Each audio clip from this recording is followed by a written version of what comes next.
It's that time, Gothamites. Time for another episode of the Arkham Sessions. My name is Brian Ward. With me, as always, Dr. Andrea Letamendi. Hello, Andrea. Hi, Brian. How are you? I'm doing pretty well. Kind of excited about this episode because it gives us an opportunity to talk cars, to talk bat cars. My favorite bat car. Your favorite bat car? Are there other bat cars of which I'm not familiar? No. I mean, this version of the Batmobile that we'll be talking about is the version that's my favorite, just in terms of design, in terms of just the sleekness of it. I was just about to say the length of it. That sounded wrong, but everything about this car, everything about this version of the Batmobile is awesome. Is your favorite? That's interesting. My favorite has to be the 1989 Tim Burton Batmobile. I think that one to me is the quintessential Batmobile.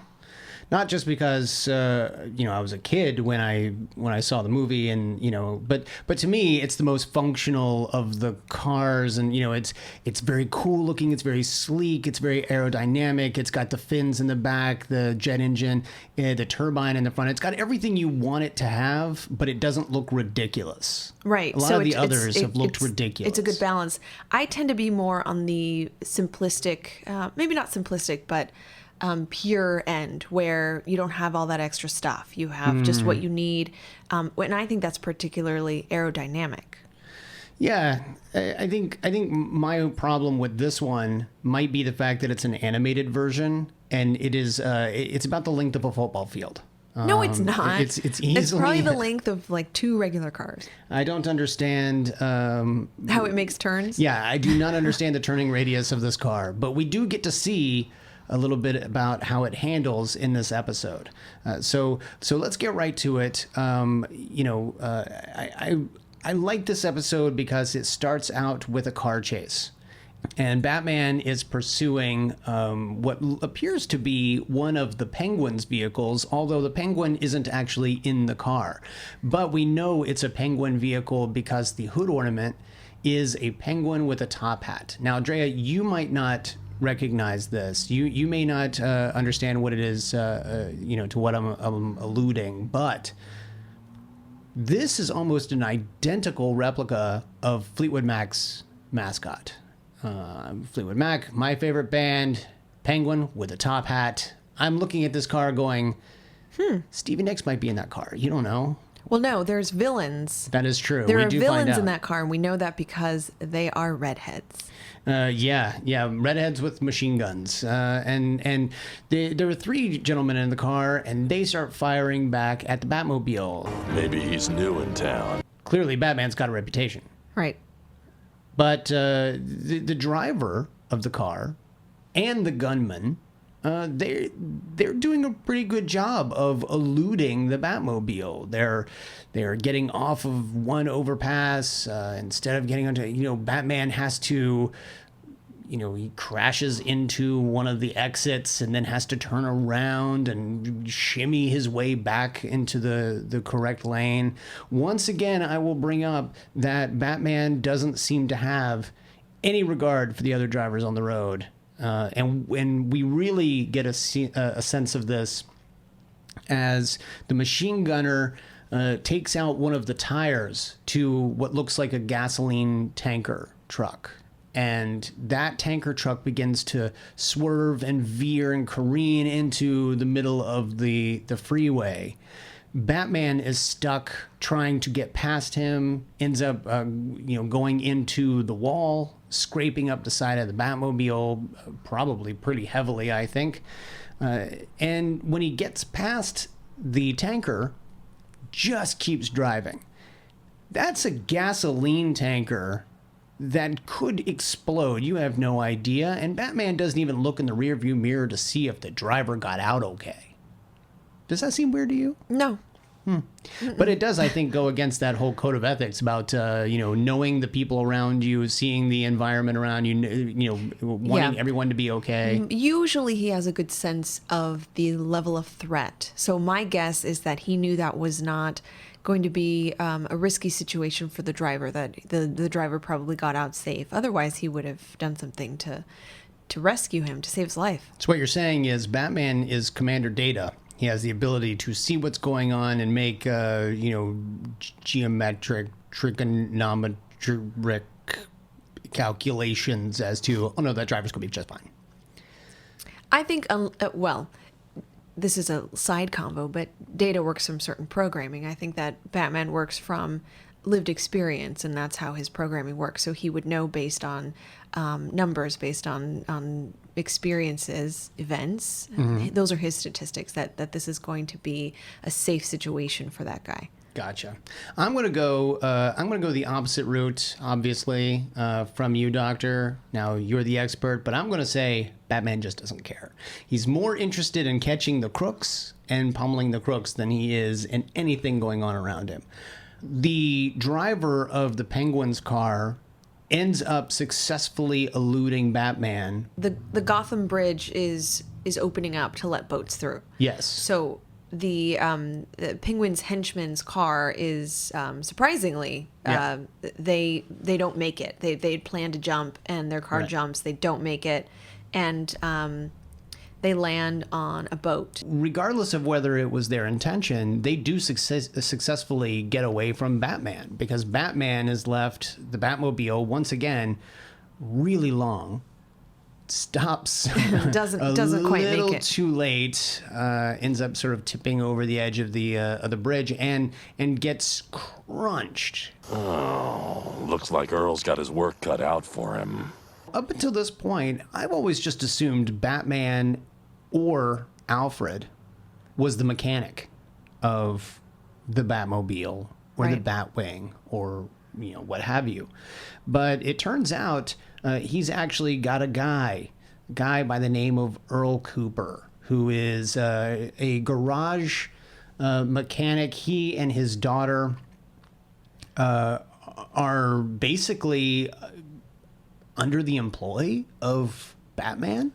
It seems like their sole job is to service the not just the Batmobile, but we know that there's also bat cycles and other types of vehicles. So it's sort of like very similar to Lucius Fox, right? Yeah. Not so much on the experimental end, so much as the maintenance and service and upkeep, if you will, of these vehicles. Yeah, it seems like where Lucius excels in armor and weaponry and gadgetry, Earl excels in vehicles, because he's got the car, he's got the two cycles, and it appears to be an alternate location for maybe replacement vehicles, because he's got two of the bikes just waiting. Yeah. Whereas we know that those bikes are probably also sitting in the Batcave. So it appears to be a place where they can go to even get replacements if need be. What's interesting about this is it's kind of an underground facility, but you've got Earl and his daughter who are working on vehicles and doing something down there already. So it makes you wonder if Batman's just constantly got this guy employed down here, or if he's got other customers going on. But we learn a little bit about his backstory a little later on. So we'll talk about that in a second.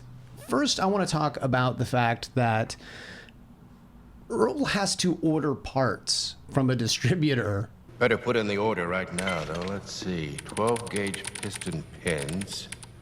He basically does an assessment, figures out what needs to be replaced, ends up going onto the computer, dialing up these parts. He needs a distributor to send them to him. So that means that the Batmobile is basically, your standard vehicle with all your standard parts and things like that, which I find a little interesting.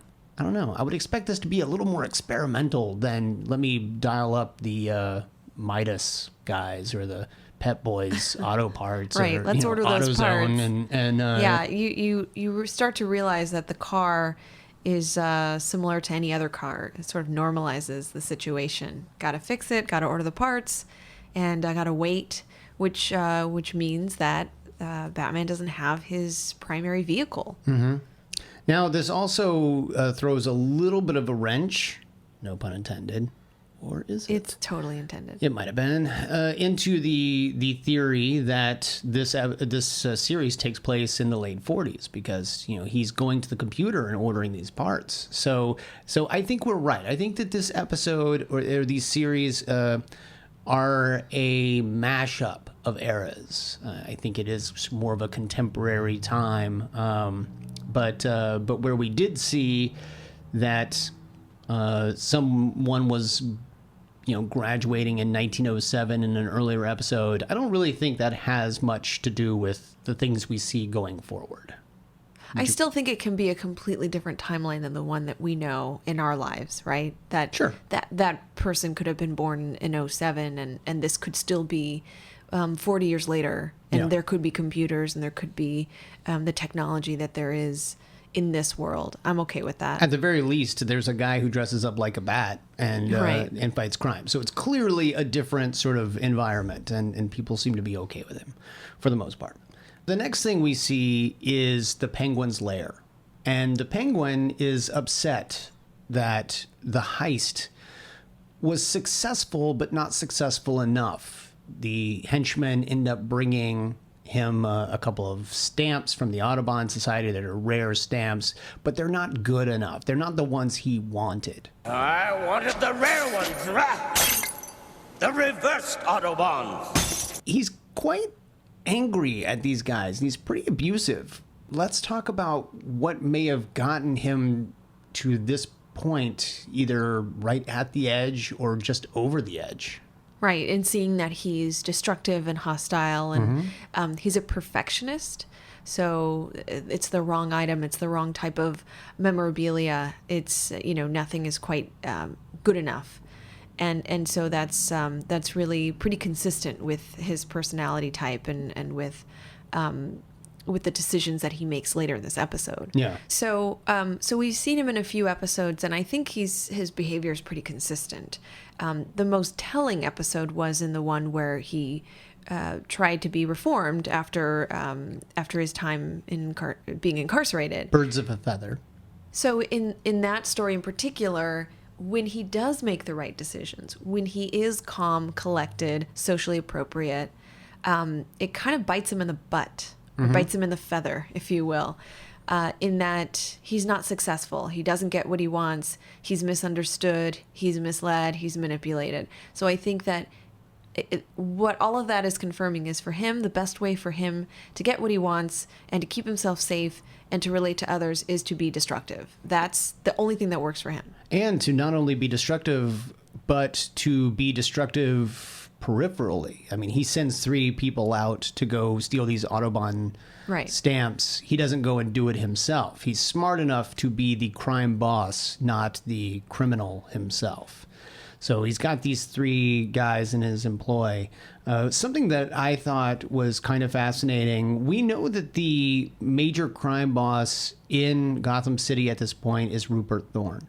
But there's an interesting name that you may recognize, Drea, especially since you are a fan of the comics. His 3 henchmen in this episode are Sheldrake, Eagleton, and Falcone.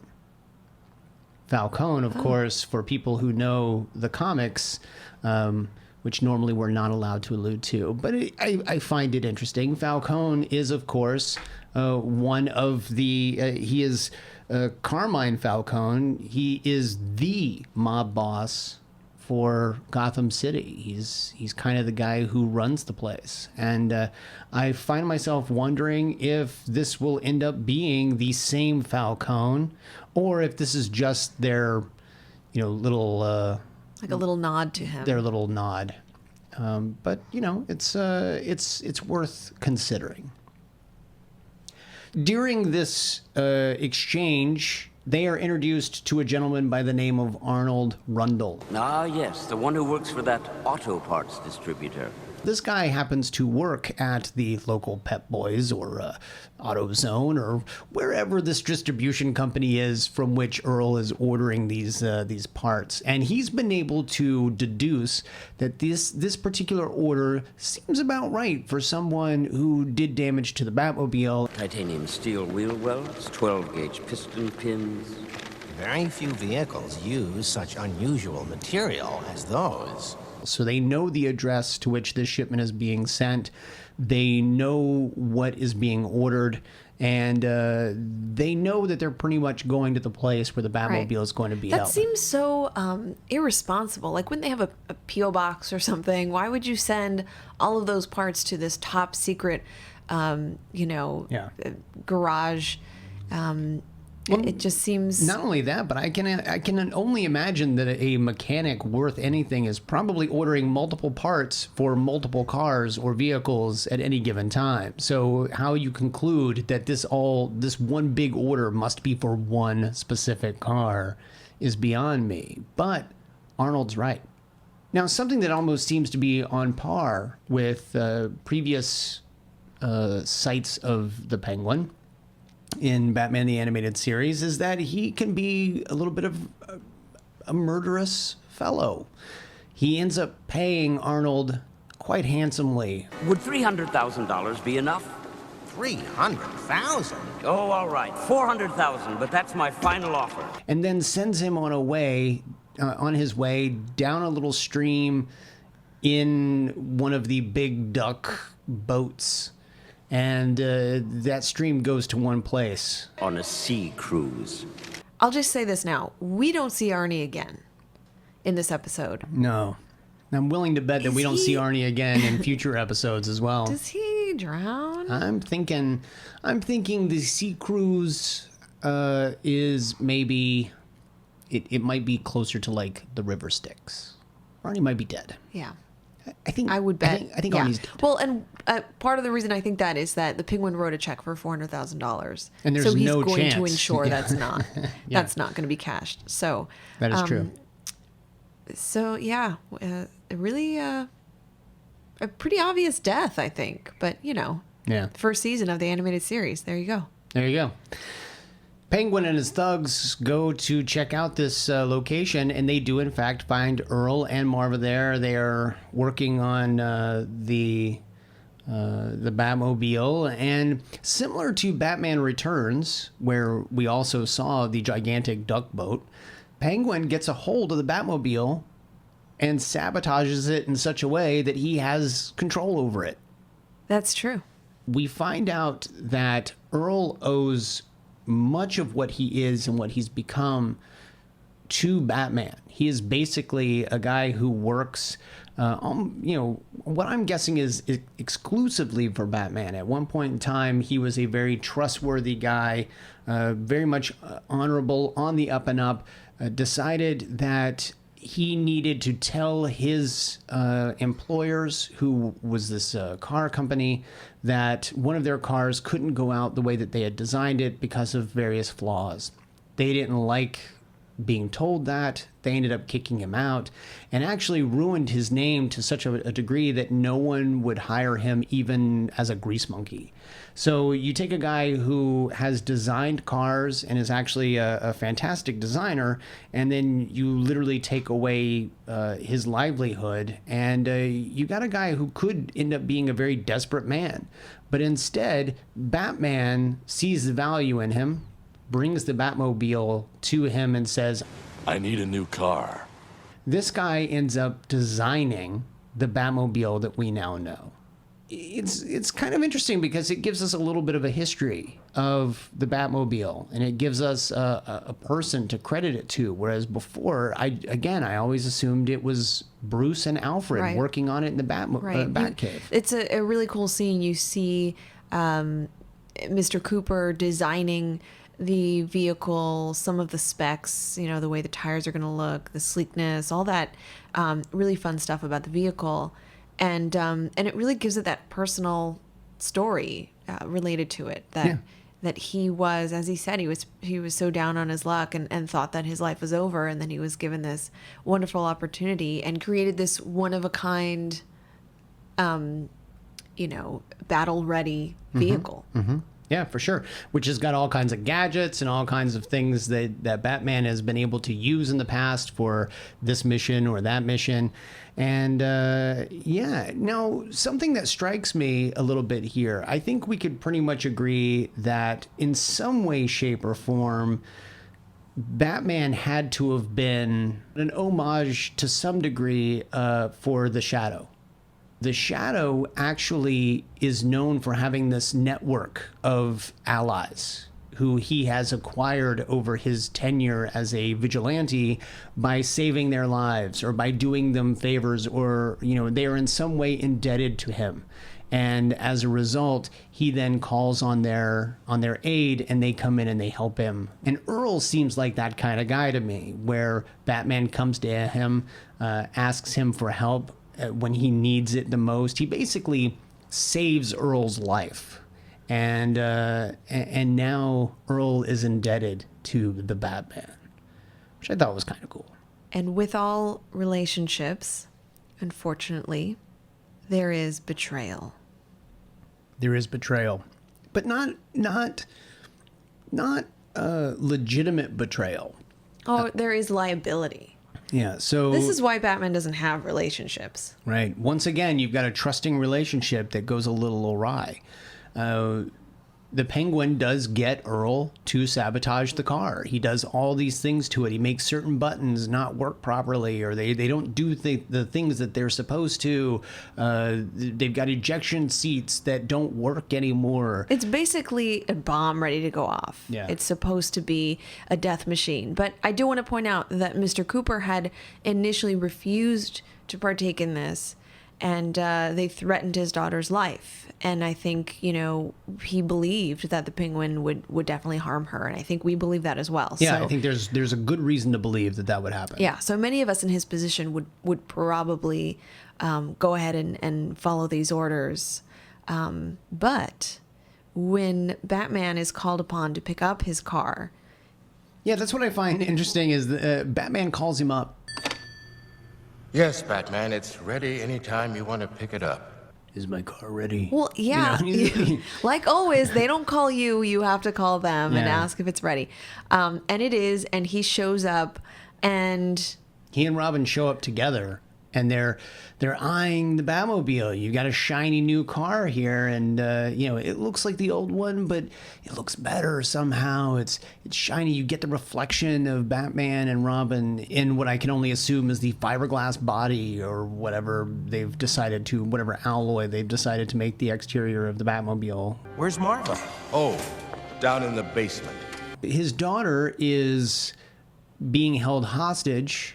This basically is Earl trying to hint at Batman that something is off.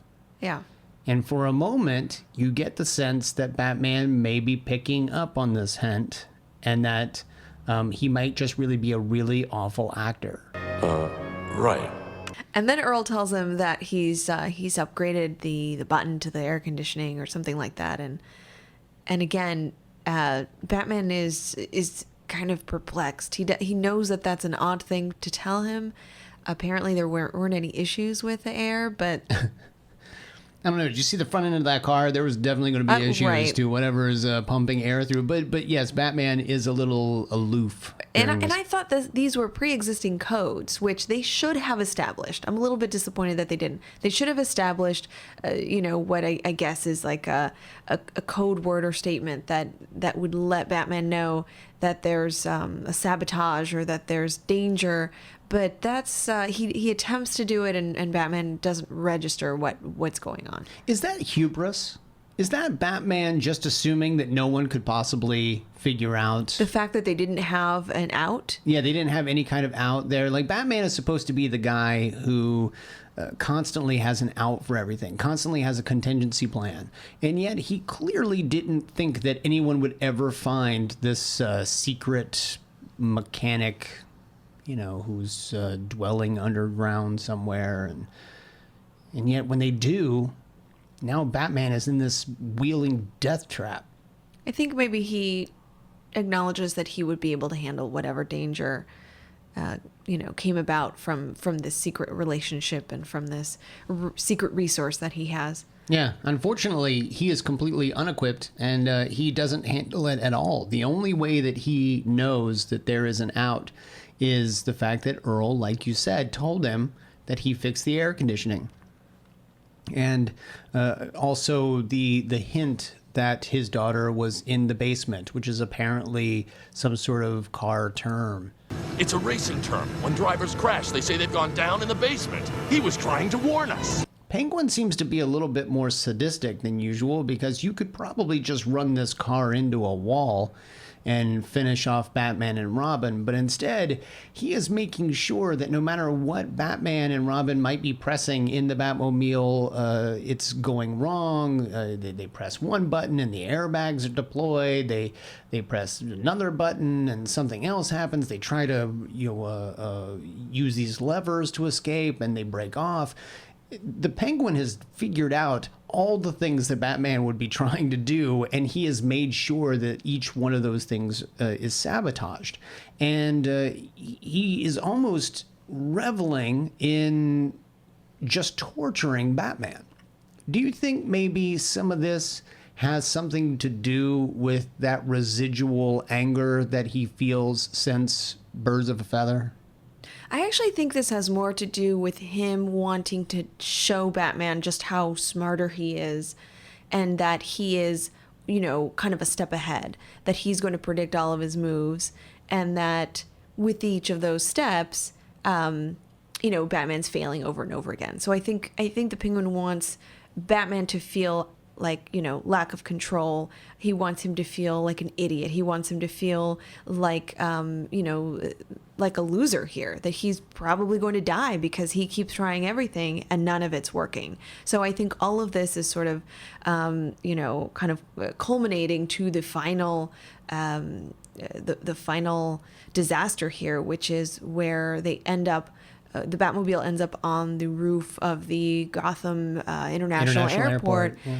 And they're about to drive off via the Penguin's little remote control. Mm-hmm.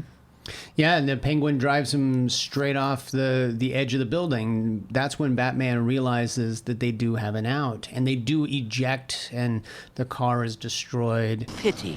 It was a magnificent vehicle. The out being the air conditioning button, which kind of makes me mad because they've known this all along. It took them, to get to this point. You'd almost think that the pressure would make them a little hot anyway, that they'd be like, oh, it's getting real hot in here. Crank up the air conditioning, Robin. They would have ejected a long time ago if they had just... Or, even better, Batman knew that was probably the code. That was probably an indication that he needed to press that button. But first, he wanted to kind of ride this crazy ride and experience all of these different, mini disasters and failures until he can finally save them at the last minute. Unfortunately, I'm not going to let that be the case because we do get the moment that Batman has the epiphany, and it's right there on the roof of the airport. He was trying to warn us. So Batman is just behind in this one. He's either let his hubris blind him. He just assumes the car's okay. He knows that something is wrong with Earl when he's telling him these things, but he doesn't put two and two together. Right. Until almost literally the last moment.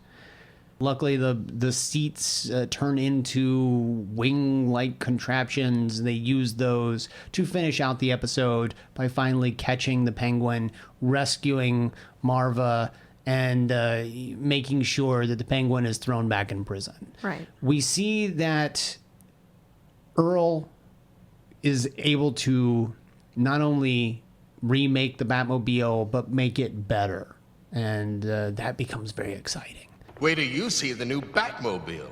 It's gonna have tritium thrusters, dual accelerators, fuel-injected turbo boosters. Penguin is in prison, polishing license plates, and he gets a license plate that says... One bat for you. Is this similar to Batman trolling by sending his cowl and cape to jail during the episode when The Cape and Cowl conspiracy. Yeah, the Cape and Cowl conspiracy. Like, it is. He likes to get the last laugh, the last haha. Yeah, we're learning a lot about Batman. It is a little bit sadistic because poor Penguin is behind bars and is sadly polishing. You just said poor Penguin. That's poor Penguin. Well, Penguin just tried to kill Batman. No, but now he's just he's in this drab prison suit, cleaning. He's not even making the license plates. He's just polishing them. Yeah. So it's just sad. And then to come across the personalized plate, it's just sad. Poor Penguin polishing plates. Now, do you think that's Batman's plate? Do you think he had that done? I have to wonder, is this car street legal? For starters, again, it's the length of a football field. It can't possibly be street legal. I don't think it is. And I've never seen a license plate on it. So that's not for Batman. Yeah, I don't think that would be for Batman, but I do think it's Batman's little message to the Penguin. I think it's him. I definitely think it's him trying to play with his mind, but it's a sad moment. Yeah, so let's talk a little bit about the Batmobile just for a second. The Batmobile has actually gone through a pretty decent evolution over the years. With every new artist comes a new look for the Batmobile. And it's funny because the Batmobile actually started out in its very first appearance in Detective Comics in 1937 as just a standard red car. It was just a red sedan. It's funny because when you actually look at the red sedan, it's about the same size and shape of the Batmobile that we know from BTAS. It's got a very long, stretched out hood, and but it is funny because it was originally designed to just kind of be a red car. And nothing special about it. It wasn't until 1940 that it became a little bit more Batman. But even then, it wasn't designed to be a special looking car. It was a convertible. It was a black convertible, or I guess black and blue when you look at the color scheme of the way light plays off of it. But it was like a black and blue sedan, again, a long hood, but wasn't special. The third incarnation, which made its appearance in 1944, was the first time that we saw a specialized Batmobile. It was also a sedan, but it had a big, scary-looking face head on the front of it. It was a little like Batman, but not quite. It had yellow eyes, pointy ears. It also had a gigantic fin on the back. This ended up being played a little bit in this animated series episode. Like I said, with every new artist or every new opportunity, you got the chance to redesign a Batmobile. I think one of the most iconic Batmobiles, of course, would be from Batman, the TV series in 1966. You've got that convertible. It's got the sort of a bubble windshield. You've got that really sleek aerodynamic look. Frankly, it's probably one of the most, if not the most iconic versions of the Batmobile. That red light on the top, and the engine in the back, the jet engine, and very cool looking, very sleek car. The idea that you've got all these great versions of the Batmobile throughout history that have culminated to this one, where this one looks a little bit like all of these, including the 89 version, because like most people know, this series came out, after Batman and Batman Returns. So we are given a little bit to play with in terms of taking old historical versions of the Batmobile, putting them together with that one, because you've got the two fins in the back of the car. You've got the engine and the jet engine in the back. You've got that the entrance being a door similar to that 1989 version where it sort of comes forward like a cockpit. Yeah, it's a very cool car. I like it a lot. I've noticed that everybody seems to have a favorite version. that most people, while they like numerous Batmobiles, most people will be able to identify one as being their favorite. So I want to do some kind of study, like a personality study, and find out like if you're more likely to prefer the Tumbler versus the 89 versus the BTAS version versus 66, like what, if there are any interesting quirks about those differences. I also think that one of my favorite things to see in comic books, especially some of the more recent comics, is when the artist will incorporate all of those incarnations into the Batcave. Like you'll see all of the Batmobiles throughout history sort of reserved in the mechanic space, in that garage area of, I know Jim Lee does this a number of times. When you see like a fold out of the Batcave, you will see various incarnations of the Batmobile. And it makes you wonder why Batman chooses certain versions of the car over others. Maybe it's because, like his suits, some are better equipped for certain missions. But me, I don't think I would ever even get out of the 89 Batmobile if I were to ever sit in it. I think I would just... You would live in it. I would just sit right there in that Batmobile, never get out. So, Drea, let's talk a little bit about the psychology of this episode. Well, something that we've talked about before is, questioning and considering what's going on with the Penguin. Like where those destructive behaviors, where that hostility comes from, and what is sort of the best profile, the best, category in terms of mental health we could attribute to that. And so I thought we'd maybe revisit what sociopathy is. So we've talked about this before. I'll go over a short list of features associated with sociopathy.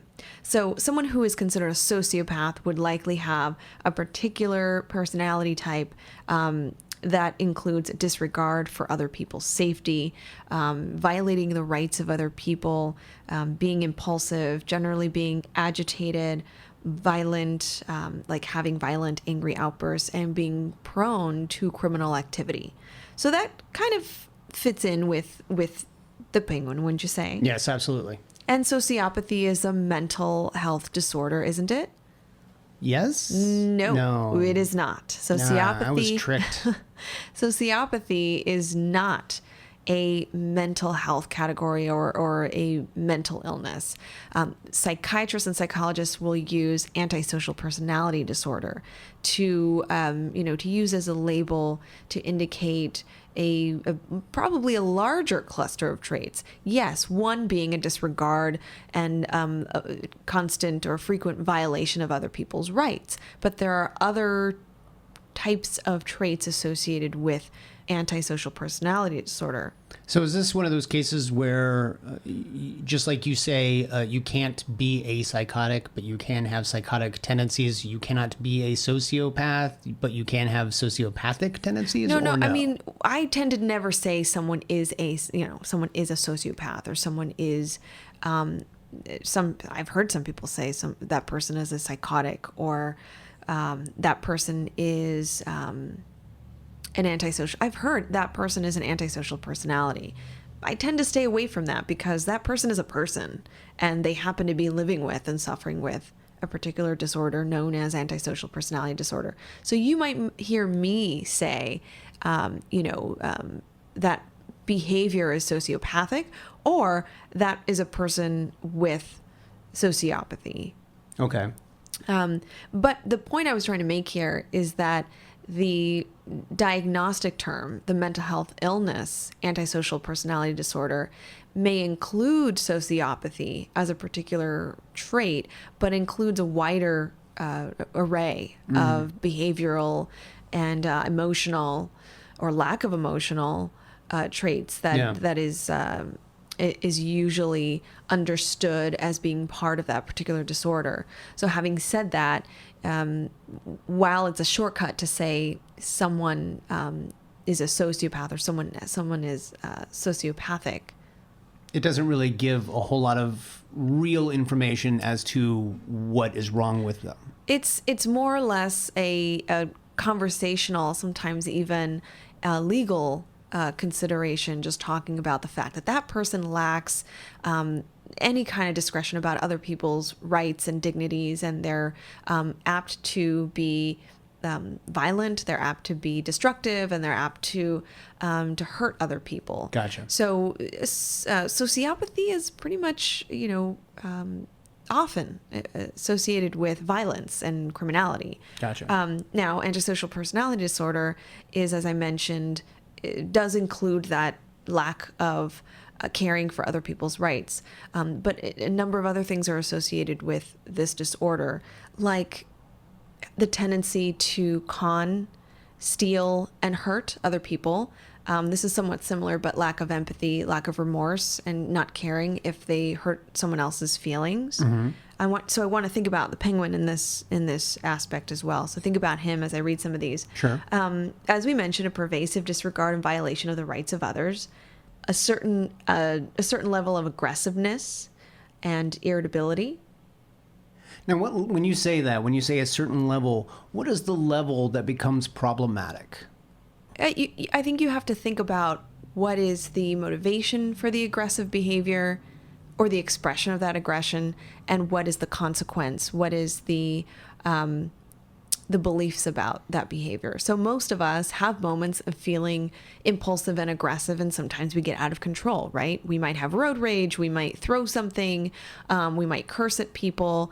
Those are all normal feelings and normal behaviors. Some of us may have a tendency to get more extreme with some of those behaviors, like to actually break things, to hit people, to kick people, to really deliberately hurt other people's feelings. Again, for some people, that's not necessarily, we wouldn't call that sociopathy, because we feel bad about it later, right? We feel like our bodies got out of control, I lost my temper, I didn't mean to do that, those types of phrases. I'm not saying those things are right. I'm not saying hitting other people is right. Those are all relatively within a spectrum of normal behavior, especially the piece about feeling remorse and not, and realizing I violated someone else's rights and dignity, and I feel bad about that. Okay. The point at which we may want to consider sociopathy is, in terms of these aggressive behaviors, is when we see a complete lack of empathy for the people that are targeted or people that are hurt as a result of the behavior. So that would be just complete disregard and indifference to what the effect was, what the impact was of their behavior. And in some cases, I would even say there's some interest in wanting to be destructive so that other people are harmed. There's a sort of inclination to harm others. And that would be the motivation of that. Does that make sense as far Yes. as at what point, does this get problematic? Mm-hmm. And again, to clarify that often sociopathy and antisocial personality disorder are pretty much, used interchangeably, but we want to always make sure that when we're talking about a diagnosis, we refer to antisocial personality disorder. That's something that I would use with a client or a patient. Sociopathy is a conversational term that you're talking about fictional characters. You're talking about a particular personality type. I typically don't use that word with an individual that I know. Gotcha. Great. So ultimately, what'd you think of this episode, Drea? I like the episode. It's certainly not one of my favorites, but I think something that stands out with this episode is that it's, like many episodes, it's about relationships. It's about the relationship between Mr. Cooper and his daughter, Marva. It's about the relationship between the Penguin and Batman. So from their first exchange to the last moment where Batman sends the Penguin that message through the license plate. I think it's about the relationship between Mr. Cooper and Batman and their building a trusting connection and giving each other, Batman giving him a chance and the the loyalty that Mr. Cooper is experiencing and feels that he's in a tough spot when it's challenged. So I think in a lot of ways, while the Batmobile aspect and and the adventure, the kind of the car chase, that kind of stuff. Like, obviously that's really fun, but I think this is really about some of those relationships and how they're kept or violated or played around with in a certain way. Like you, I'm not going to say that this was one of my favorite episodes. I thought it was okay. I think it tells us a little bit about Batman. I think it tells us that Batman is a little high on the hubris, just assumes people will never find his secret locations, and that can get him into a lot of trouble, especially if the people in his employ aren't as loyal as Earl Cooper was, who gave him hints as to how to escape the Batmobile. I also think that this episode tells us a little bit about the fact that Batman is engaged in a perpetual motion of criminality in terms of he does things like troll his adversaries, which just ensures that they are going to want to escape the prison or get out of prison and come after him again. I think he does this on purpose, and I think he is the reason that Gotham is the way that it is. I'm just going to go ahead and throw that out there. Well, that was The Mechanic. Join us next week for another episode. This one coming up is one of my favorites. It's Harley and Ivy. I know that you really love that one, Drea. Gotham Girls. I'm so excited for that. Exactly. And until then, you can find us on Twitter. Drea, where can they find you? I'm on Twitter at Arkham Asylum Doc, and my website is underthemaskonline.com. You can also find me. I am at bward028. You can also email us both. We are arkhamsessions@gmail.com, or you can find us both on Twitter. We are at Arkham Sessions. Also, I highly recommend that you check out our favorite network now, the Fanboy Comics Network. They can be found at fanboycomics.net, or you can follow them on Twitter. They are at Fanboy Comics, comics with an X. Until next week, I'm Brian Ward. I'm Dr. Andrea Letamendi. And we are the Arkham Sessions.